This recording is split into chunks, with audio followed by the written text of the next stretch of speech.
to one of our first little mini lecturettes. White privilege. White privilege can be understood as the invisible knapsack of unearned privileges. Shout out to Peggy McIntosh. If you're not familiar with the work of Peggy McIntosh, I would encourage you. So it's a little bit outdated, but you know, if you're looking to just start somewhere, I believe Peggy McIntosh writing about the invisible knapsack of white privilege is a great place to start. But what is white privilege? It's the level of societal advantages that comes with being seen as the norm in America, automatically conferred irrespective of wealth, gender, or other factors. And just to be clear, white privilege does not mean that white people do not struggle. White privilege does not mean that white people do not struggle. White privilege means that white people do not struggle merely because they are white. That means that politically, socially, and economically, even the most impoverished white person still has some level of privilege that's attached to their skin. So the stereotype that black people, you know, are poor or don't have any money might get me followed through a store because my body automatically kind of says that I don't have any money. But a poor white person, you know, it might be literally poor, don't have that same type of attachment automatically put onto their bodies. Now, I know conversations about racism usually kind of hits the wall nest a little bit because you start making value claims, you start making claims of a hierarchy, and people kind of disagree with the value that you attribute, or people disagree with the hierarchy that you identify. It is what it is. And again, I encourage, if there's something I'm saying that, you know, you might have a different perspective or experience, I encourage you to share that experience with the rest of us because it'll add much more nuance to what we're talking about. White privilege doesn't mean your life hasn't been hard. It means your skin color isn't one of the things that makes it making it harder. White privilege, we good on this one? We understand where we... So that was white privilege in the abstract. And usually, you know, we talk about things and how they impact things in the abstract or in general. White privilege specifically impacts higher education in ways where we have a study that was done by Georgetown where it showed that overrepresentation for whites in elite institutions is the status quo, though the reason why representation for non-white students is usually said they're unprepared.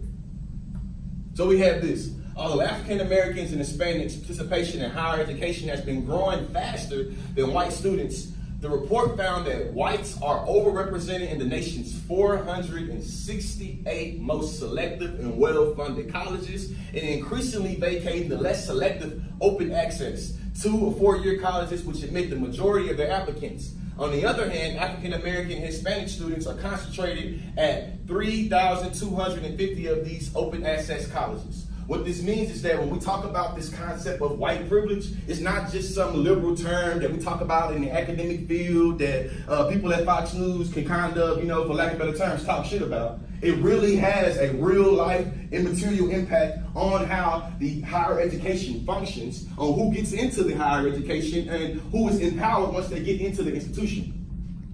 What we see is that the right way is usually the white way. And that's very said simply, and it might even come off as provocative. But I'm gonna call it purposeful provocativeness because what we see is that white privilege comes with a purpose. The report also says the country's higher education system does not treat students equally, regardless of their qualifications. Before I can go more into this quote, what this means is that when it comes to laws, legislation, policies, there's already kind of a obliterated relationship towards racism and how the law works. Because this study is showing that regardless of their qualifications, students are not treated equally. Every public institution and private institution in the United States of America has laws and restrictions that's supposed to fight against this inequity. Still a part of the status quo. Although many minorities are unprepared for college, whites who are just unprepared or who are just as unprepared are still presented with more opportunities and more likely receive a bachelor's degree, what the report says.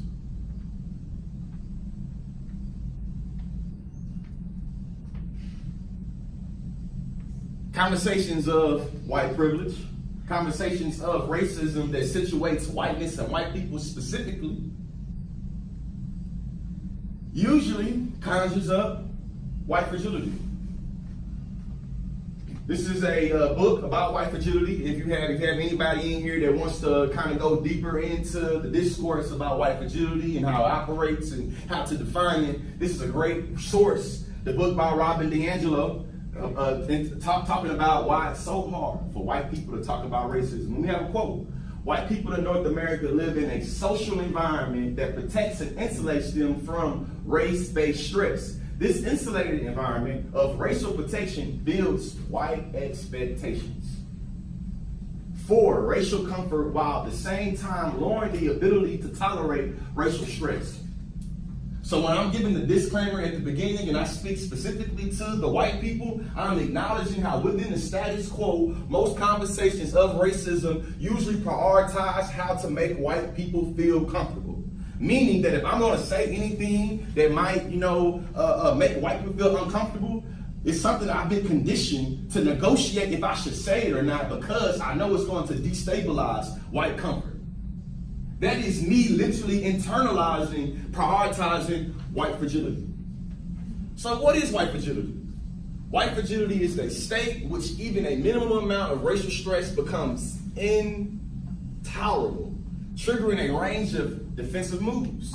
These moves include outward display of emotions such as fear, guilt, behaviors such as argumentation, silence, and stress-inducing situations. And this is right here where I'm going to go a little bit further in my analysis to kind of give you some comparative analysis of how white fragility and particular concepts, when it's given to white people, the meaning of it change. All right.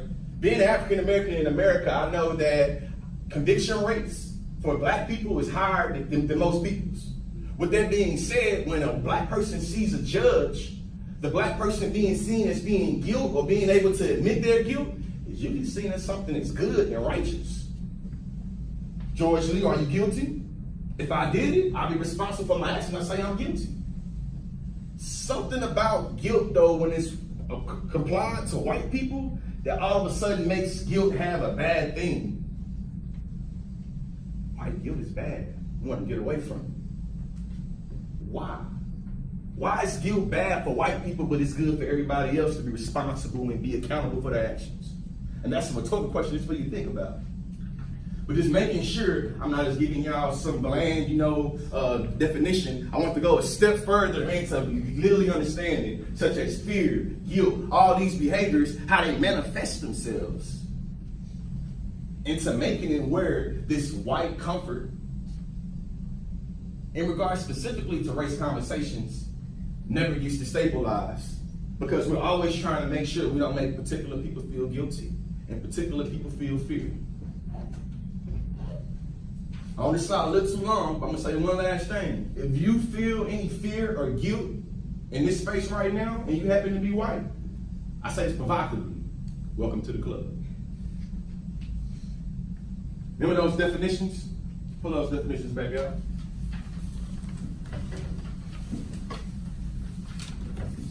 What y'all do is amongst yourselves, so the same partner that you had, if I can get a new partner, that's also fine. But I want y'all to share your definitions of racism together that y'all wrote down, and how you are invested in that definition of racism that you've given.